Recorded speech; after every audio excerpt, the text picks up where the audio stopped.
Hi, and welcome to the OrgDev Podcast. So what if the problem isn't your organization, but the way you're trying to understand it? What if the world you're leading in isn't something to simplify or control, but something to work with as it really is? It's messy, it's fast moving and unpredictable. Now, this is a special episode for Dan and I. This is our 100th episode of the OrgDev Podcast. Who knew we would get to this point? So it's just been the most amazing last couple of years. And we've had the privilege of speaking to practitioners, thinkers, and leaders from all over the world, people shaping how organizations work in practice. And it felt important to mark this moment with a conversation with a leading global voice in our field.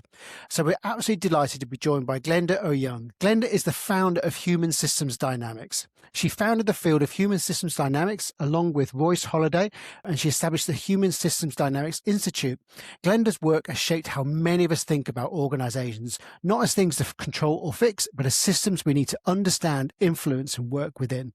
She's certified over 1,500 HSD professional associates and worked across the globe sharing the work of HSD to help people take the next steps as they deal with wicked issues of all sorts. And now the HSD Institute has now evolved into a more distributed global ecosystem of communities and has dedicated her career to helping leaders understand and influence the systems that refuse to sit still. She also holds a Doctor of Philosophy in Human Systems Dynamics from the Union Institute and University. And Glenda joins us very early in the morning from Minnesota. So thank you so much for joining us today, Glenda. You're welcome. Thank you. I'm very happy and to celebrate your 100th.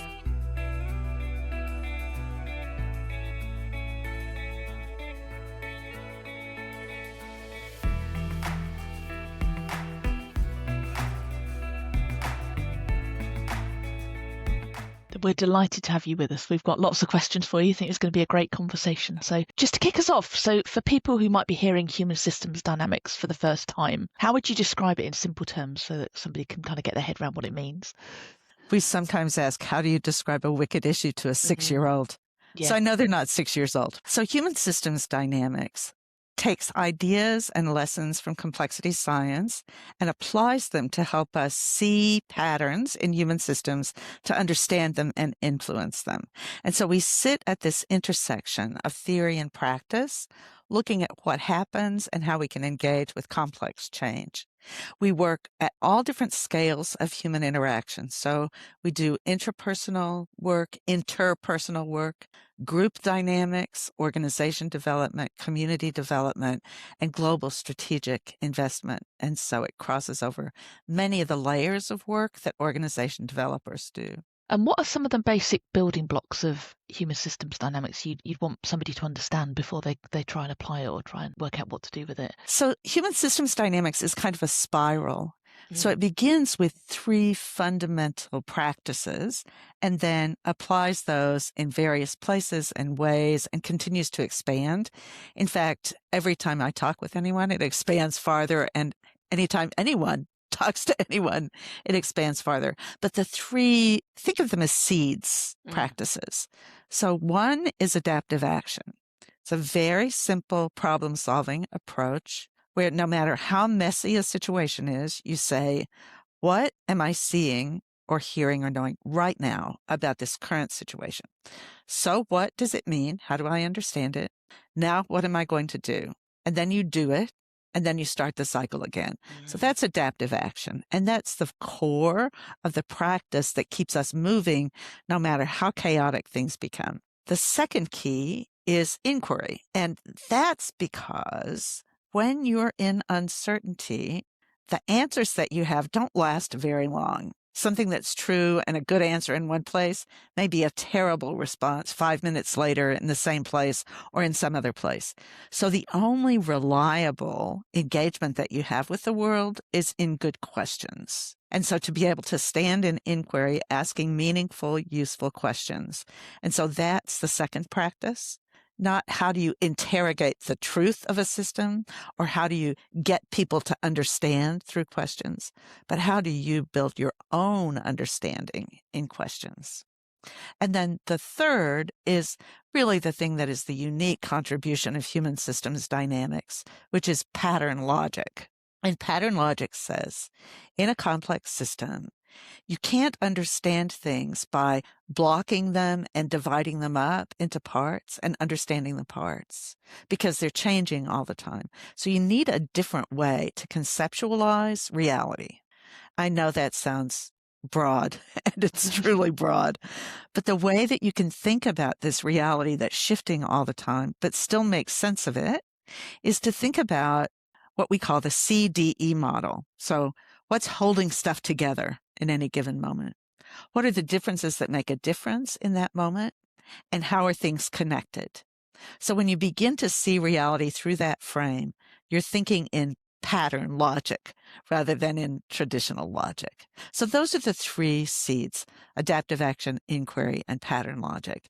And all of the rest of the HSD theory and practice emerge from those.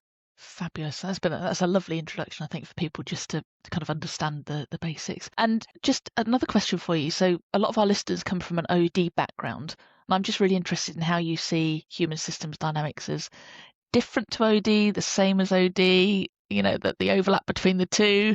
I guess this could be a big question. It's been a very fun conversation for the 40 years that we've been doing HSD. So what I understand now to be the kind of fundamental distinctions, the first one is that organization development really focuses on the organizational system level. Now, many OD professionals wander up into community development or down into coaching and individual development, but essentially the practice is focused on the organization development level.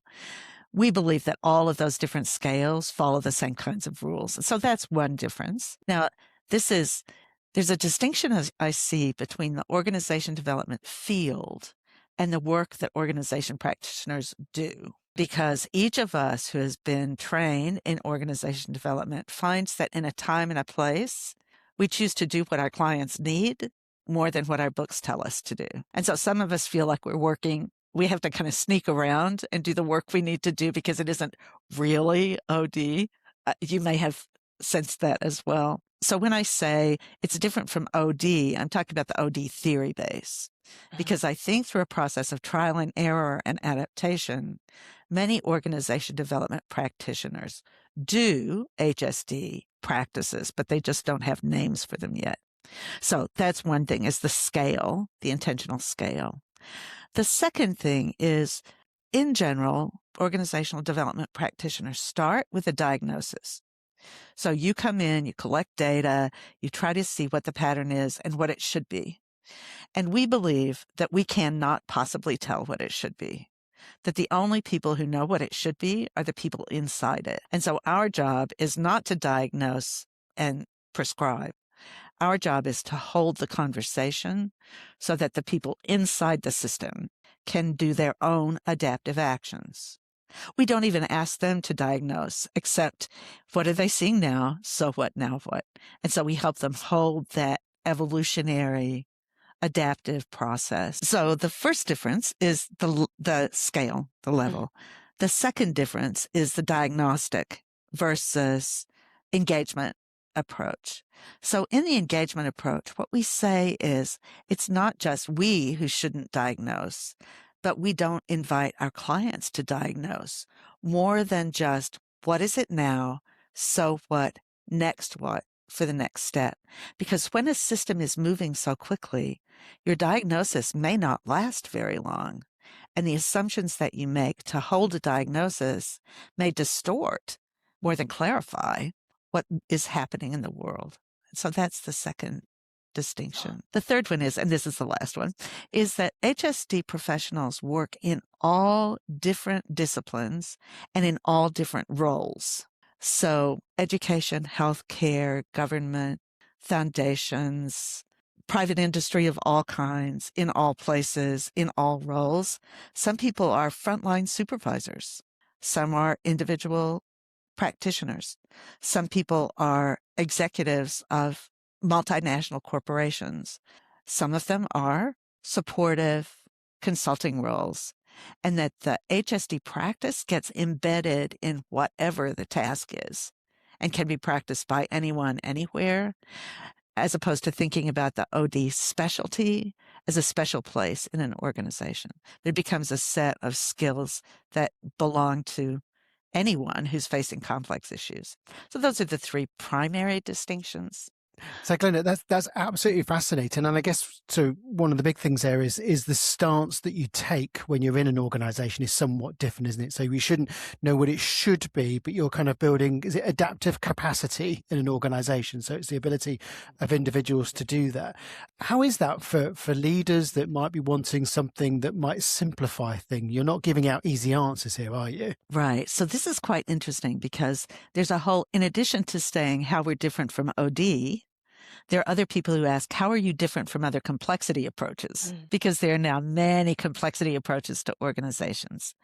And the ways that we're different from them, there are also three ways, but one of them is we look for what's simple.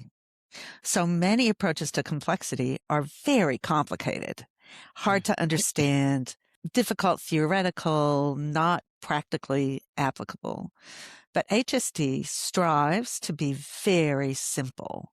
And the reason is that when you're in the middle of a wicked issue, you do not have time to stop and do a whole systems dynamics model or to run a computer simulation model. You just don't have time for that. And so we've tried to develop, and in most ways we succeeded, to develop a small set of tools that let you see into and influence the dynamics of the system without understanding them completely. And you can keep those tools in your back pocket, and they're easy to share, they're easy to describe, they're easy to use. And so that's one of the ways that we're different in complexity. The second is that it's practical. So when I first began to do human systems dynamics, I was an entrepreneur. I needed help to get my work done. And so I really strive to find what is both true in terms of the science and the experience and the theory and useful. And so it's very practical and applied. And the third thing is that we are continually learning.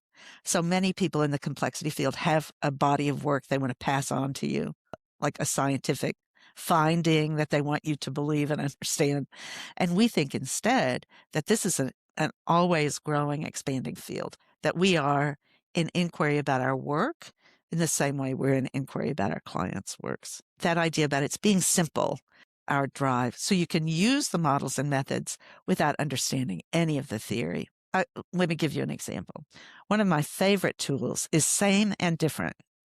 And what it is a T shape. And on one side, it says same. And on the other side, it says different. This is profound. And so when you come into a really messy situation, this is the first thing you do. You ask what are the similarities in this space? What's the same across it? And how is this same as other things I've seen? And you ask, what are the differences here? And which of those differences make a difference? And by the time you've done that simple process, you begin to have an engagement and an understanding with the system. So that's maybe the most simple of our tools and also the most powerful.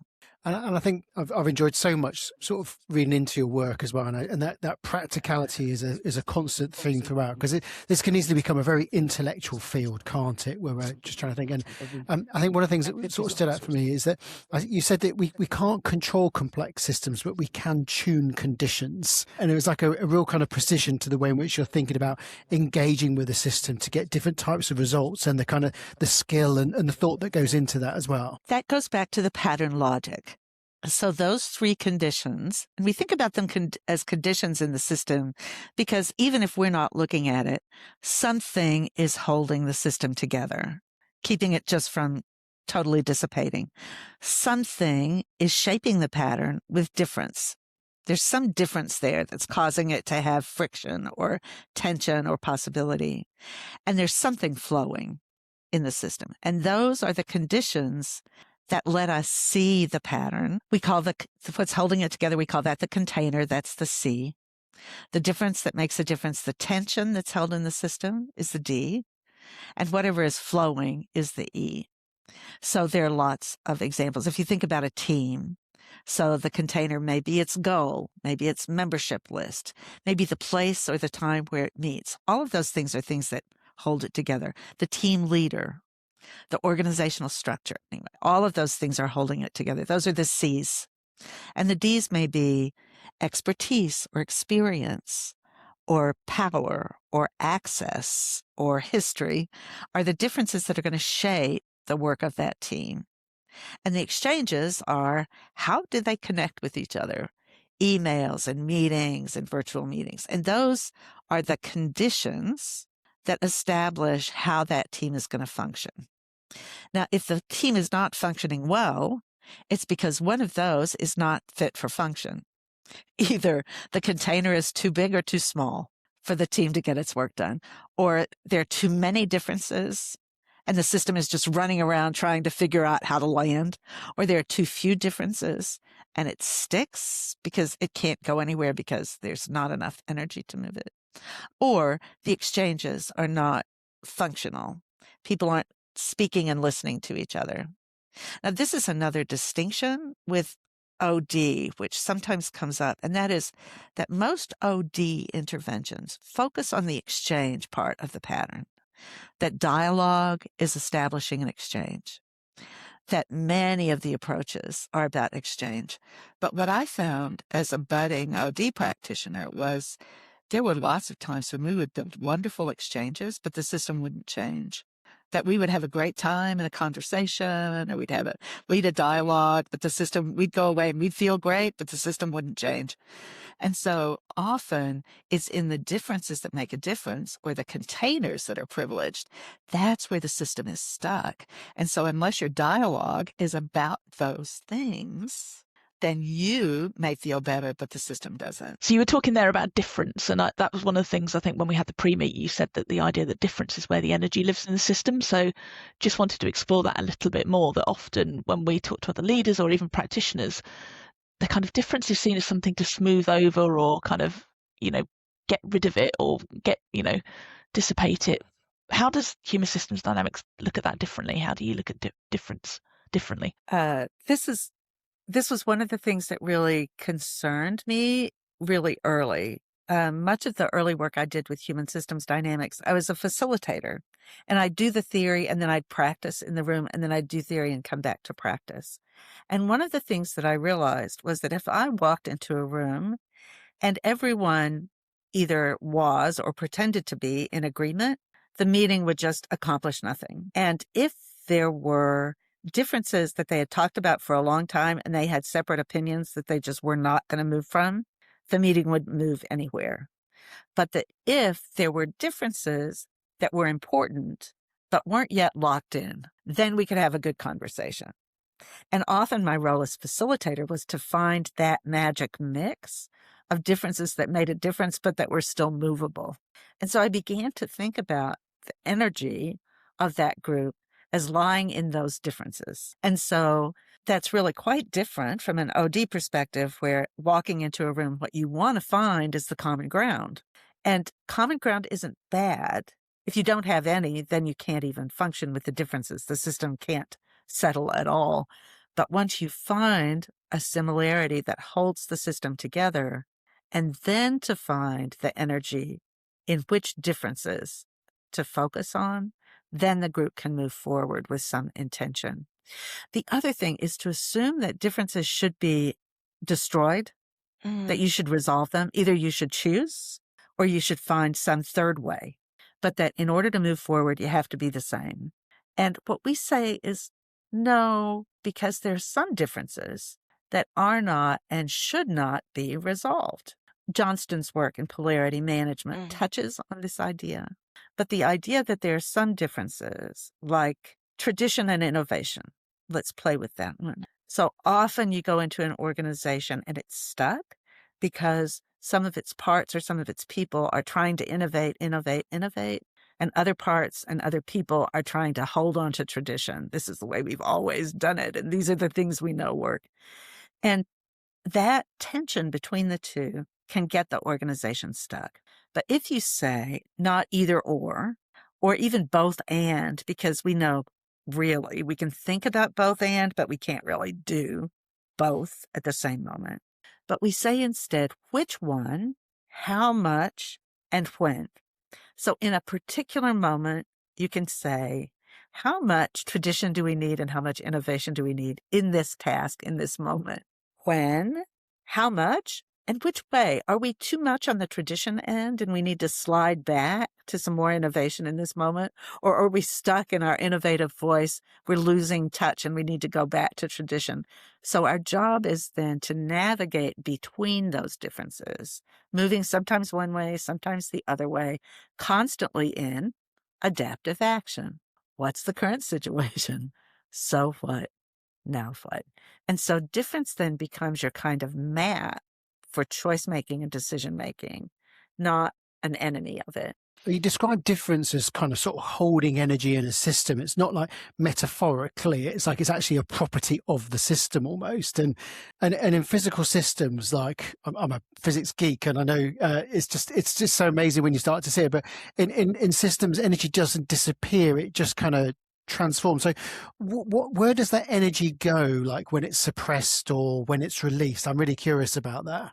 It's a lovely question. It goes into a different container. So in any given moment, there is an infinite number of containers that are all working at the same time. We may focus in on one, but that leaves all of the others. So let's say I'm working in that facilitation setting. The container I'm interested in is that group of people and their interactions. At the same time, each of them is an individual processing in whatever way they do. And they're also part of a larger network of family, personal, private. This facilitation group is part of a series, is part of an organization. And so they're all different sizes of containers. They're all existing at the same time. So when I'm working with this group and something happens in the group to release tension, a difference gets resolved in it, the individual people will be sparked inside themselves. And when this group has made a decision and we speak out what our decision is, our energy is released out into the rest of the system. So whatever container I'm working in, when I resolve or release that energy, it goes into one of the other infinite number of containers that are touched by it, but I can't predict which ones or where or how. And I guess that gets to the heart of some of the challenges or opportunities of being a facilitator in a system like this. So for example, big group, lots of big dominant voices. Someone may have a particular strong feeling about something. They don't share it in this particular domain. It's very likely they'll go off to a more familiar type of group and express that energy in another way, which might create more. This is obviously please critique this, but that creates energy in a different place. And it's as facilitators, you could chase it around, can't you, to try and find it and jump on it. How can you work with that? Yes, that's a great question. So to find in the system where it's stuck, and maybe it's stuck in a different meeting. Maybe it's stuck in the C-suite. Maybe it's stuck in HR, where HR choices are not working well. Maybe it's stuck in customer relationships. Maybe it's stuck in quality. But which container is it most stuck in? And then you go into that container insofar as it's possible. And so you step into that place and to say, how is this a functional difference in this place? How are you in your adaptive action? What's working for you and what's not? So what are your options to make a difference? And now what can you do to shift the system in the way you might choose? Not what should the C-suite do, but what can you do with the efficacy and attachment that you have in the system where you are. And so it is kind of chasing it around the same way an acupuncturist does. So in acupuncture, there are many places in the body that are tense. As they release one, another one tenses. And so part of your role as an OD practitioner is to see the whole system and to be able to zoom into the part where the tension is greatest and the difference is most fruitful, potentially, and then zoom back out and then zoom back in. And so that you have the facility to see the system at many scales and many containers, and then to choose which one has most potential in that moment. You described this wonderful 4-box grid with 2 dimensions of exchange and difference. Is that right? And what I loved about it was the ability to intentionally sort of focus on different areas, or at least noticing where the predominant action is. And then you can take certain steps, aren't you? And what kind of conditions you're likely to get or outcomes you're likely to get in certain conditions. So high exchange and high difference, you're more likely to have certain types of behaviors happening. Could you just give us a little bit of an insight into that? So This is to say, thinking about a single container, inside that container, you've got differences and exchanges. And you have several choices. So if you think about high difference and high and low difference, and high exchange and low exchange, then that gives you 4 options. So in the low difference, low exchange, that means all the system is the same and they're not talking about anything. So I think about my husband after we'd been married 30 years and we'd go out to dinner and we'd sit at a table enjoying dinner and enjoying each other and saying nothing because we were perfectly happy and had nothing to talk about. We were just enjoying each other. So that's low difference, low exchange, absolutely comfortable and happy. Now, the benefit of that is that it's secure and safe and comfortable, but the risk is that nothing happens. And if you stay there too long, you get bored and the system just dies of boredom. So that's one place. And then you can think about the times as an OD practitioner when you've walked into those systems or you've sometimes helped for those systems. So that's the first. The second is to think about low difference and high exchange. And so we're all the same, but we're talking about it all the time. Now we're seeing that in the US tremendously these days within political parties. So I talk to the people that I agree with and we talk about it all the time. The news comes out and we're running through the news again. And the other side is also running through the news again. And in that case, it's good because you get a chance to release the energy. You get reinforcement for where you're standing. It can give you a sense of belonging. That can be good. But if you stay there too long, you get just stuck in a loop, which is kind of where we are, in an internal loop and not being able to connect outside that loop. You only talk to the people who agree with you because it's so much fun to talk to them. And that's often in the parking lot conversations that you're talking about. When you're with people that are not like you don't talk. But when you're with people who are like you talk a lot. So then there is the possibility of high difference and low exchange. So this is the place where there are people who really disagree, but they are not talking at all about something. And as an extrovert, I think that's a bad place to be always. But I can tell you for sure that introverts like it because it's their safe space. It's the space where they go inside, are thinking about what they need and want to do. They don't want to deal with the external container in that moment. It's a place where they can be separate and safe in the things that they think. But if you stay there for too long, then the system is stuck. The energy builds up and builds up until it explodes. So you're familiar, you know how that feels. Even as I describe them, I have the sense in my belly about how it feels to be in that system. I hope you do too. And just a trigger warning for those watching at home. That's right. And then the fourth one, which is high difference and high exchange.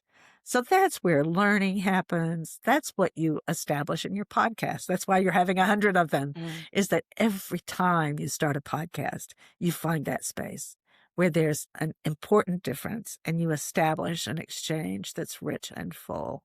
So learning, excitement, growth happens there.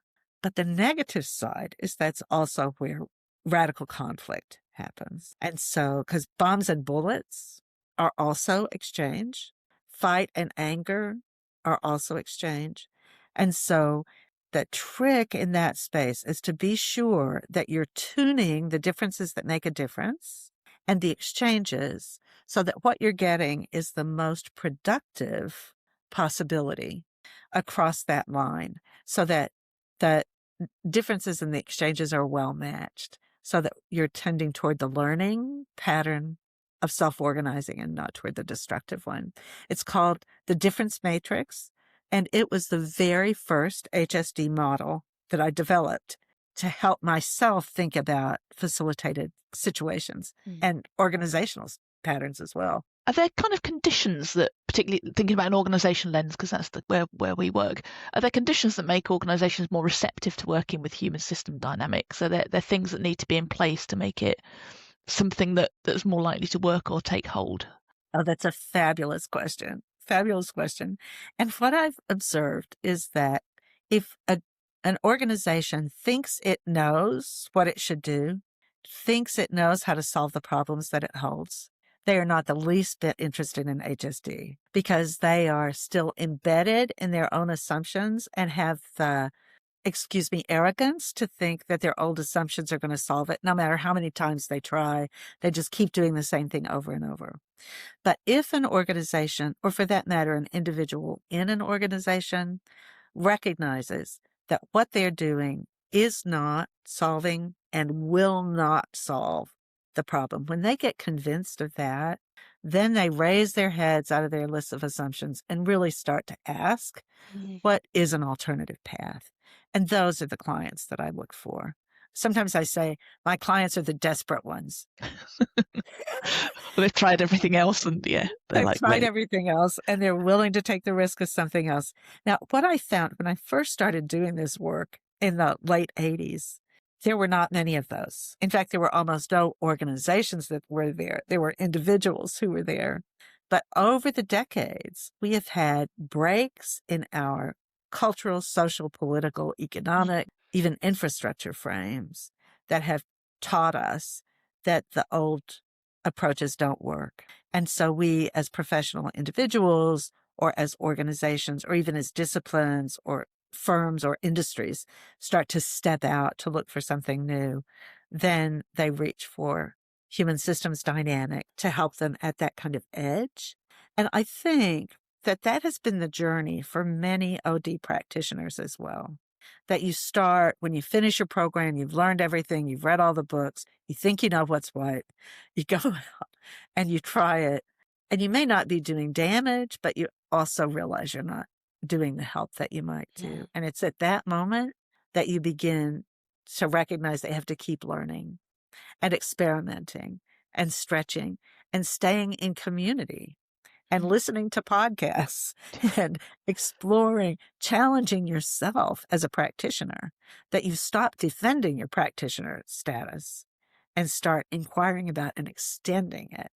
And it's when someone's in that place of learning, then that's the perfect time and place for HSD.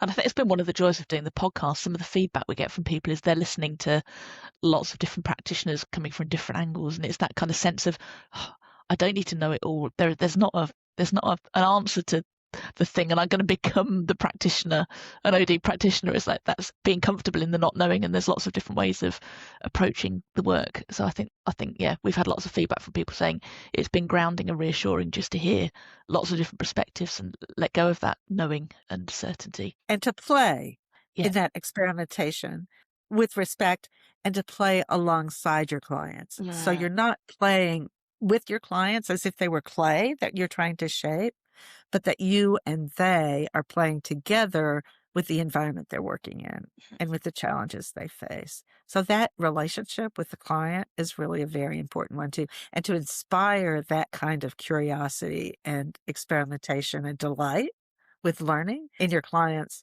or to find clients who already have it. I think that's a great contribution that you make to the field, is giving us all a place to engage in that way. Hi, we're just pausing this interview for a moment. Have you ever finished an episode of the OrgDev podcast and wish you had a cheat sheet that summarizes all of the key points? Us too, so we made one. It's called From Pod to Practice, and each week in our newsletter we'll share a 2-page summary of the latest OrgDev episode, and it includes key takeaways, a reflection prompt, and one small action you can try. And it's all in a digital format with space at the end to add your own notes and reflections, and it's designed to help you take the learning from the podcast into your day-to-day work. So to get your copy, just sign up to our Next Step to Better newsletter. The link's in the show notes, or you can visit our website at www.distinction.live to get the latest From Pod to Practice in your inbox. And let us know what you think. We'd love to get your feedback. And I love what you said. You said, I think answers have a short shelf life, but questions are the coin of the realm, which is those are the key tools to do that discovery. And when we met you in the pre-meet, you talked about what it takes to work in this uncertainty. You talked about the importance of intention and grace. And we love those phrases. And we wonder if you could just maybe define that a little bit more. So how do you work with uncertainty, but sort of maintain that intention and grace? One of the ways to think about that is often OD field talks about competencies. What are the skills you have to do the work? And in a complex world, there's no finite list of competencies that's going to get you ready to do the work. But what you need is confidence that whatever comes, you'll be able to respond, to engage in a way that is open and respectful and full of attention, but not prediction, not control. And I believe that that's what me and Chung Judge and Dave Jameson are pointing to and raising up when they talk about use of self, that we are standing in a place where we are confident enough to provide support and help, but also curious enough to adapt as we need and want to, and to be able to stand in that space with care. And sometimes we operationalize that in a really concrete way with 4 rules for inquiry. One is to turn judgment into curiosity. So when I am engaging with something I don't understand and I go into judgment about it, then I get stuck in that judgment and I'm not able to have the empathy that I need or the insight or the curiosity. And so if I can recognize when I'm in judgment and find a useful question to engage instead, that's one way. The second is when there's conflict, to turn that into shared exploration. So that rather than having the energy in the system locked in that conflict, the energy is then released to some shared exploration together and the system can move forward.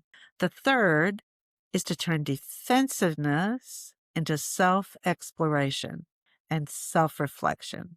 So often in times of change, and I know early in my career as an OD practitioner, so certain about what should work.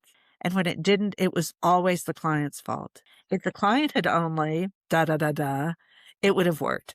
But they didn't, so it didn't, so I'm off the hook. So that defensiveness is just a real block to the grace and empathy and possibility. So if you can recognize that, and it's not that you're not going to feel it. You're going to feel it.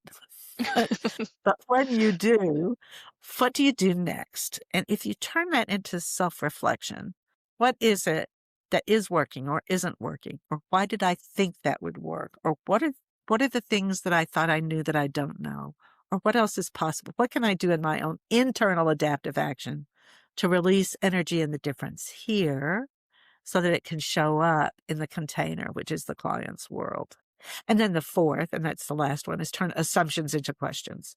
And this one you have to do with the community because you can't see your own assumptions. You can know when they're being challenged, but you can't really see them. So to have a partner, as you do, each one to say, now, wait a minute. What are you assuming there? My assumptions are a little bit different. How can we turn those into questions?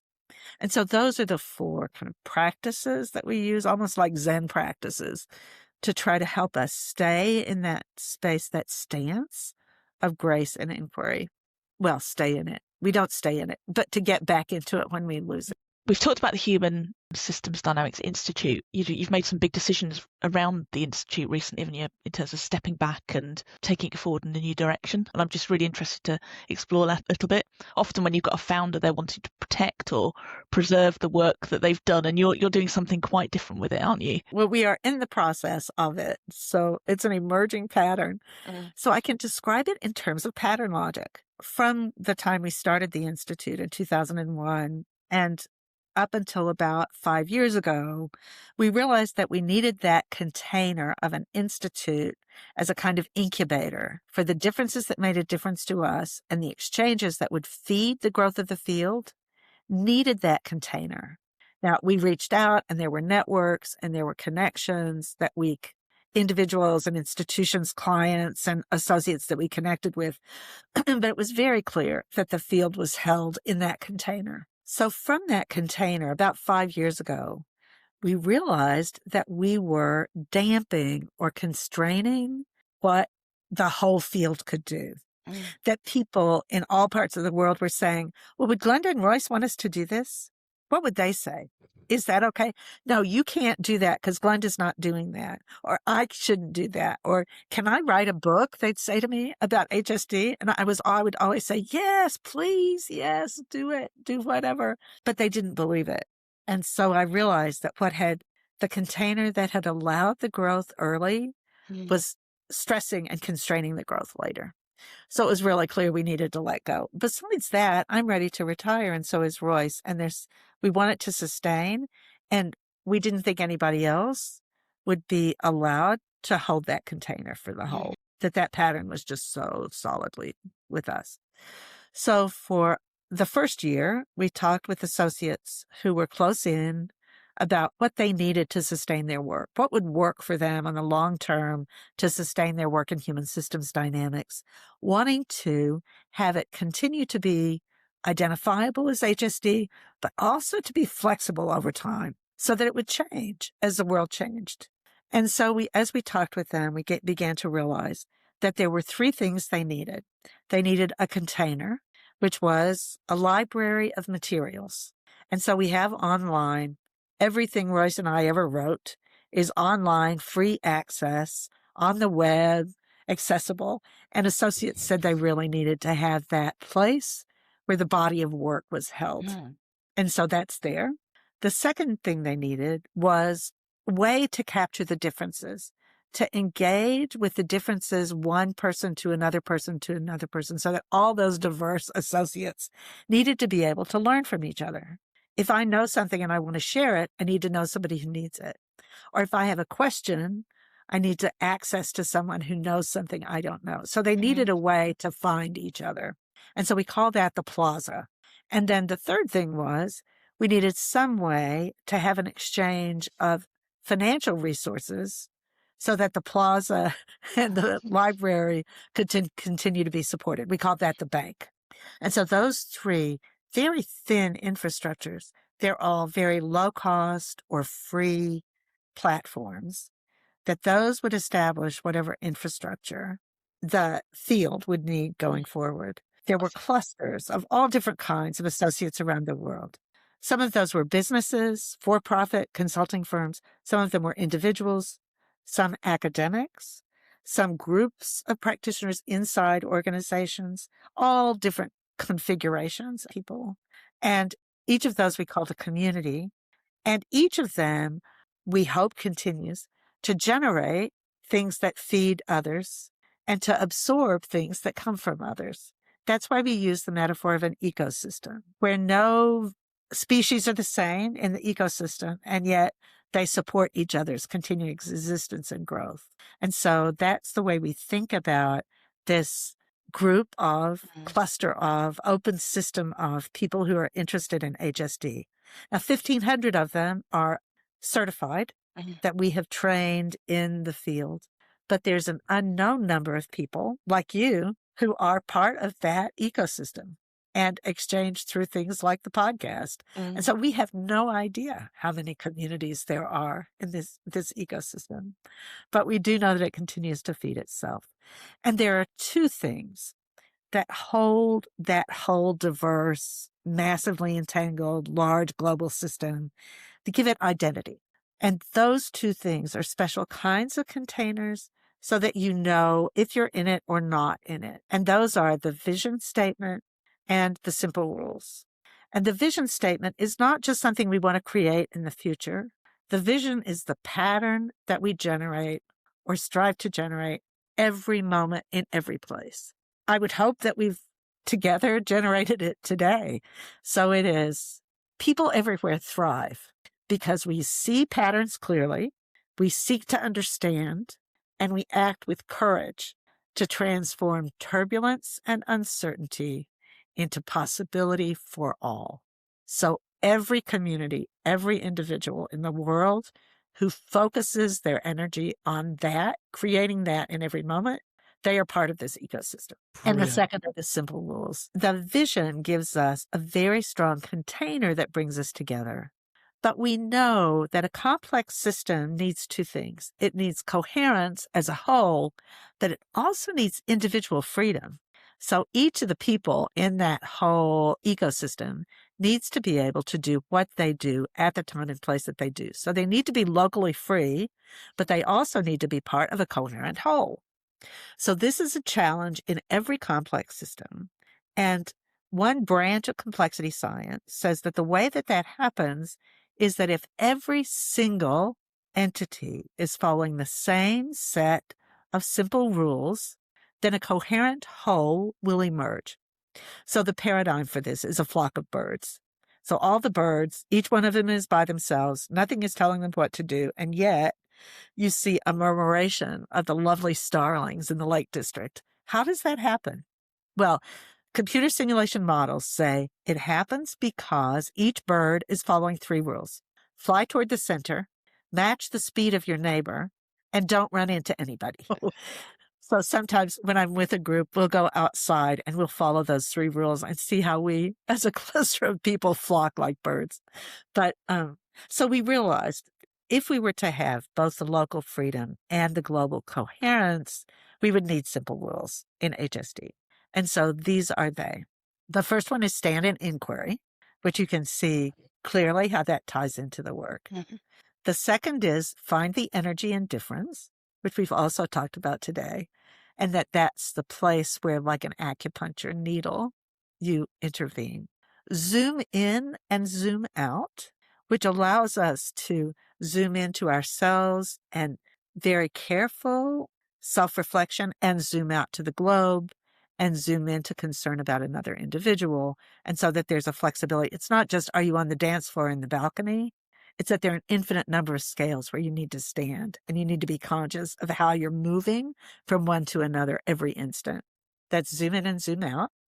Search for what's true and useful. And that's the theory, praxis space. So that everything we do, we're asking ourselves, is this useful in this moment? And is it true? Because it's not always both. So we look for both. The next is connect with stories and impacts, so that when we come together, we're not just talking about theoretical this and that, and we're not just arguing about what is or bragging about who's smartest. Our engagements are about what are the stories of the exchanges and the work that you're having in the world, and what's the impact that you're having. And that's the connection that really brings us together in a productive conversation, so that we don't who's the smartest in the room is never a question in HSD. And not just because I'm in the room, but because it's not the question. I'm not even asking that question. And the last rule is celebrate life.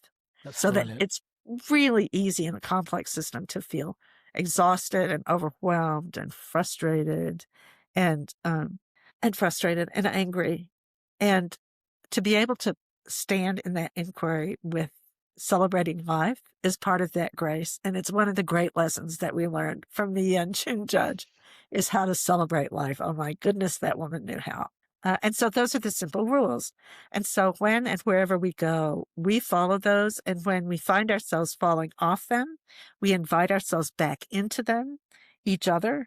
And so that there's a kind of accountability in this ecosystem to that identity. So the vision and the simple rules are the heart, the beating heart of HSD, and the tree limbs and mycelium network grows from that. And how easy was it to come up with your simple rules? Because there's simple rules, they sound beautiful when you articulate them. But what's the process of arriving at those as your simple rules? Well, that's a great question. And one of the things that we teach people in the certification is how to help any group find their simple rules. As we were doing it, well, there are 2 times. One is if you're starting from something from scratch and you have a lot of freedom, then you say, what's the pattern we want to create in the future? And what would be the conditions that would create that? And what are the behaviors? Because simple rules have to start with verbs. They're behaviors. They're not beliefs. They're behaviors. So if we were doing this, we would create that pattern which moves toward our vision. And you can have just a few. There can't be more than 7 or you forget them. So there have to be a short list and they have to be simple. And so as we considered the pattern that we wanted HSD to be back in 2001 when Royce and I were considering what this community might be. And at that point, we were talking maybe there would be 50 people who would be in this community with us and what we would want that to be. And we realized that we wanted those patterns. We wanted us to be working in theory and practice. We wanted us to be in inquiry. We wanted us to be able to zoom in and zoom out, that those were the characteristics that we would want to generate that pattern. And then we tested them out. We made a list and we tried them. And we asked other people how they worked and we saw what happened and we've changed them over time. So you are continually doing adaptive action on the rules themselves because as you change and the system changes, the rules need to. So for example, we wanted a pattern of affirmation. We want it to be a very appreciative network. So we had a rule that was reinforce the strengths of self and others. It was a great rule. It gave us a very appreciative environment. And by about 5 years in, we were having a lot of quality problems because we were reinforcing everybody's strengths and not at all paying attention to the ways that we needed to do better. And so we were getting the pattern that we asked for, but we realized that was not the pattern that we needed. And so we shifted that rule to get a different kind of relationship. And so that's it. So you say, what's the pattern you want? What are the actions that would give you that pattern? And how can you frame those in a short list that are meaningful to the community? Now, most of my clients don't have the luxury of starting from scratch. They're working in a system that already has simple rules that they may not be conscious of, but every culture has a set of simple rules that are driving it. Conscious or unconscious, they're there. And so often with the client, the first thing to do is to query what are their current simple rules. So what does it mean to do stuff around here? How do you make the decisions that you make? And to surface those.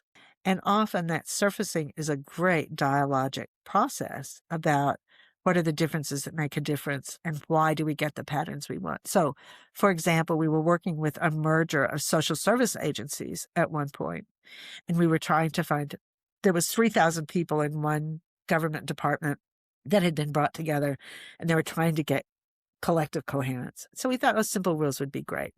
So we asked this group, what are your current simple rules? So they were max mix tables. What is one of the simple rules that drives your decision making? And so the first group said, oh, serve the public, do what's right, follow the law, la, la, la, la, la, la, la. And everybody said, yes, that's right. The second group said, cover your boss's ass, don't give away information unless you have to. The real rules. The real rules. And everybody went, yes! Everybody in the room, 150 of them said, yes, those are the rules. And the leader who was sitting behind me just gasped. And so we called a break. And so by surfacing those rules, I said, now that you know, your question is, how do you change those rules? What's the smallest shift that you can make in those rules that exist that will move it forward? And so we spent lunch talking with him about what was the smallest change that could be made to make a difference. And so because he had been working in HSD a bit and was beginning to see, he found say your truth, because he realized that if you're saying your truth, then the rules will also shift. And so when we came back, we said, okay, all of those other rules, they're embedded in the culture in so many ways, and it's not going to be easy to change them. But the one rule that we're going to include, and he said it, the one rule that we're going to include is say your truth and listen to others. That was the second part of it. Sorry. Say your truth and listen to others. And so that began to shift the frame. So when you're in an organization that has a negative culture, if you come in and say, let's see what pattern we want to create, all you get is cynicism. But if you say instead, what's the pattern that we have now, and how can we, and nobody likes it, and how can we guide ourselves out of that in an evolutionary process, then that's a different kind of conversation. That's just such an interesting thing on so many levels. I love the way in which you've embodied your own principles to take HSD Institute to the next step as well. And also that example of sort of servicing those rules too. How has it been actually, because you are the founder of it, to a certain extent, it is your baby. And, you know, when you have 1,500 practitioners around the world in different contexts of different cultural backgrounds and all kind of things, and it becomes what it becomes, how does it feel to have seen it developed far beyond what you imagined it to be? And how easy has it been to sort of let go of it? Oh, that's a really interesting question. Every associate has taught me that lesson, because it's very clear in HSD that no two practitioners are the same. So getting certified doesn't mean you'll come out stamped on your head, I'm like Glenda Eoyang. It's not a pattern that we replicate. It's a pattern that each one creates. So the goal of the certification is to prepare people to continually recreate themselves as HSD associates, so that each person creates their own version of HSD and always has. They have common characteristics and patterns are the same, and there's a coherence to the whole, but each one is unique. So from the very beginning, we were generating HSD, which was not mine. And so now it's that writ large, but it's not all that different from the very first person who learned from me and was frustrated because I wouldn't tell them exactly what they should do. And I kept saying, no, you need to take these ideas into your own work. No, you tell me what to do. No, take these into your own space. And that's why the certification training is 5 days of face-to-face or online focus content to learn the patterns and possibilities. But then it's 4 months of practice in your own world, in your own place, creating your own version of HSD in the place and time where you stand. Even the language can be different. What you call things and how you frame them are different, not just translating by language, but by culture. And so, for example, we call them simple rules because that's what the scientists call them in computer simulation models. Attorneys do not want to call them rules. Like lawyers, barristers are saying like, those aren't rules. We don't want to have rules. We know what rules are, and these aren't the rules. So instead, they call them other things. Sometimes they call them principles or practices. We worked with an agricultural group once that called them seed behaviors. So they don't even have to be called the same thing. You can create a language that carries these fundamental principles into the world where they stand. And so today, it's really just thrilling to be able to say each person that I talk with has created his or her own HSD, and that I can see those seeds that have been planted all these years giving fruit. All different kinds of fruit in all different places.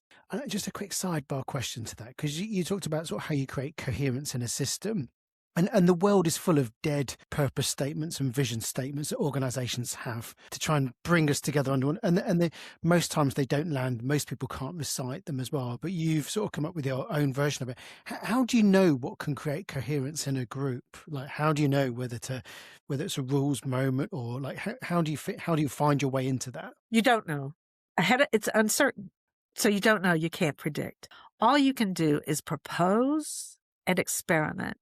So you do what you think might fit, or that the people that you're working with might fit, or what the tradition might fit. So you collect all the patterns that you can see. You can't collect them all, but you collect the ones you can see, and you make a best guess, a next wise action. And then you test them. And when they don't work, you change them. And if they do work, you reinforce them. And with that process, either yourself as a consultant, or much better if you're doing it, if the client is doing it for themselves in their own space, and that's ultimately what you want, right? Is that you can walk away and they continue to use and to test the coherence. So, but you can never predict ahead of time what's going to do it. And that's part of the reason why you have to be in inquiry and doing your own adaptive action. The more experience you get, the better the closer your guess can be. And also the more humility you have about how you might miss it. We ask this question in every podcast, and we'd love to get your perspective from this. So what advice would you give to someone who's just considering a career in the organization development field? So they're just taking their first steps. Maybe they're an HR practitioner thinking there must be another way, or there's just someone who's just taking their steps. What advice would you give? Oh, great question. I think that the thing would be to stand in inquiry, to find a mentor with whom you can be in inquiry, continue to reflect in yourself about what's working or not, read and continue to learn in inquiry, work in teams that are collaborative so you can be in inquiry, be aware when something's not working so you're constantly looking in inquiry. So if you're in learning mode and are finding ways to learn all the time and to experiment all the time, then you'll be of service to yourself and others. And that really, I think, is the most powerful thing you can do. Glenda, we want to say a huge thank you. I don't think Danny and I could have wished for a better person to have as our 100th episode. What a fitting end to an incredible journey for the first 100. So thank you, Glenda. Danny, what are you taking away from the conversation today? I don't even know where to start. It was so rich, and I've got so many insights. I think just one thing that struck me was just that idea of simplicity in the middle of complexity, and how important it is that we hold that for our clients, that they don't need more complexity. They've got enough of that already. So how can we work with them in a simple way? And the stand-in inquiry and those three really simple questions: what, so what, now what, and how powerful they can be in so many different ways. And for me, I've had so many moments since really getting into this. So I've taken a step back in the moment and realised there's so much happening in the rich detail of the moment, like how energy is being released, how you sort of can keep adapting to the size of the container. Sometimes you just need to stabilise the team a little, so you just reduce the amount of exchange and give people some space for a moment to let them recharge. I just think there's so much richness. So anybody who's watching this, we really want you to watch this again and really extract all the value from it as well. If people want to follow you, if they want to engage in your human systems dynamics, and you are actually running a program this year, aren't you, in the beautiful Cotswolds? Yes, we are indeed. So starting on October the 11th, that week is Patterns and Possibility face-to-face for 5 days. And we're very excited about it. It will be at Hawkwood College. If you're familiar with that lovely, lovely facility, that's where we're going to be this year. And so that Patterns and Possibilities time. And then the 4 months of online engagement begin then when we complete that program. And so you can find out about it writing to hsd@info@patpart.com, or going to the online work at humansystemsdynamics.org. All one word, humansystemsdynamics.org is the website that's run by the ecosystem. And so it has information about the program as well. There is also online on the library all of the work that we've written, and it's keyword searchable. So you can find it through hsdinstitute.org, library, and then it's keyword searchable.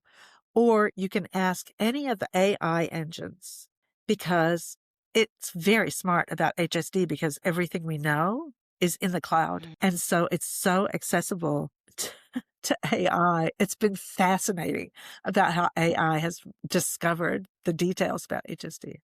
Brilliant. And we'll make sure that all of those links that Glenda shared are in the show notes as well. So go to all those and, explore the resources. It's such a rich area, isn't it? Thank you so much. And congratulations on your 100th anniversary. And I hope for 100 more. Thank you. Us too. Brilliant. Well, I would say a huge thank you. And everyone who's watched us, everyone who's been part of the journey so far. Danny, how many countries are we in now? 112. 112 countries. Yeah. And it just shows the breadth of appetite and need for the field as well. And that's because of brilliant thinkers like Glenda that is just so generous with their experience and insights as well. So we want to thank all of the audience. Thank you for all the shares that we get. Every single week we get this amazing number of stats. So if you know someone who is in complexity, or they're stuck, or you think they're this is the right time, then share this podcast with them and let them have an entrance into Glenda's brilliant work. It's such a rich area as well. So please do that as well. And also, if you've enjoyed the podcast, please hit the like button and subscribe, because that enables us to get, just keep the amazing guests that we've got coming, like Glenda, to keep joining us, to keep the podcast alive and thriving as well. But mostly we want to say a huge thank you. Thank you so much for getting up at such an early time in the morning, Glenda. And Joyce, you've just been the most amazing guest, and we've loved preparing for it, haven't we, Danny? We have, absolutely. It's been a delight. Oh, thank you so much. And the next time I'm on your side of the pond, let's get together and share some air. Have a face-to-face. That would be lovely. Really Thank you so much for your wonderful work. Thank you.